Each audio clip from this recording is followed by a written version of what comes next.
Hello mga sangkay ko dyan. Tayo ay gagawa ng egg sandwich. Egg spread.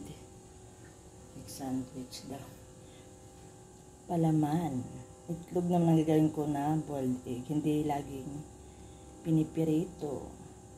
Ito nga may mga itlog na ako. 3 itlog lang gamit ko. Nilaga ko na.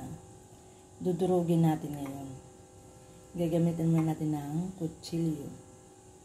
Ang iba nito, ako ang sangkay hard-boiled ang ginawa ko. Siyempre, lagyan natin ito ng walang dyan, walang makikita ang mayo dyan. Ayan, dudurugin ko muna. 3 itlog ang aking ginamit.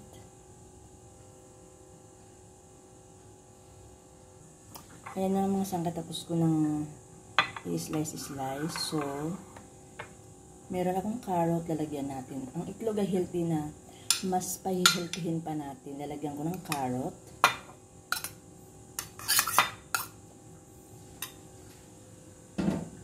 Meron akong white onion. Lagyan ko ng white onion. Para mas healthy. Charot. Ayan.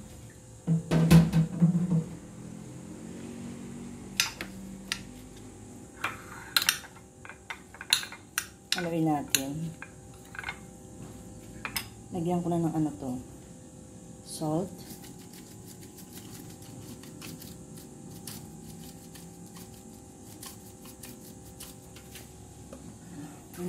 Paminta.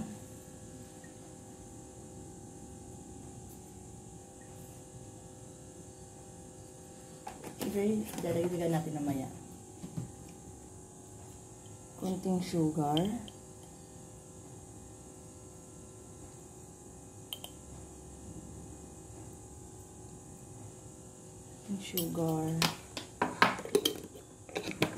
At ang mayonnaise. Hold on. Ano pala ito? Egg sandwich spread. Lagyan natin ng mayo.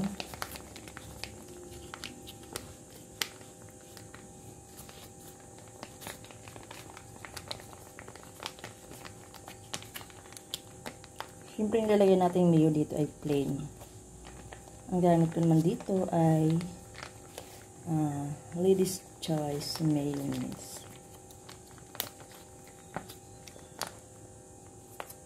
Ayan, baka mapasubra. Haluin lang natin.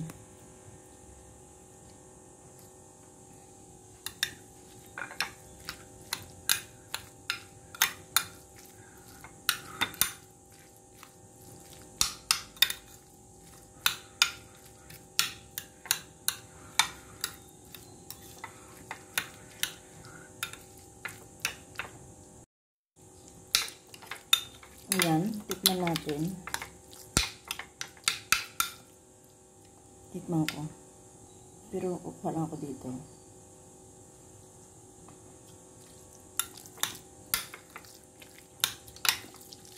Dagdagan na natin ng konting salt. Okay na yan. Pag pinalaman ko to sa bread, lagyan ko muna ng lettuce ang bread. Tapos ipapatong ko to. Ayan mga sangkay, done. Egg sandwich spread is done. Thank you for watching.